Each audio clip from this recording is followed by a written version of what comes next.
And he was on I-81 in New York when they had a massive, massive lake effect snowstorm, like feet of snow.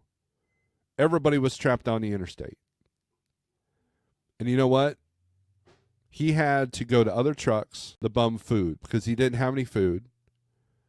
He didn't have any water.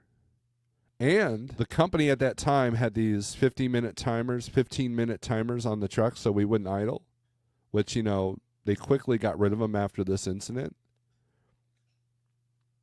And his APU was down. So in order to even stay warm, he had to get the truck running for 15 minutes and then bundle up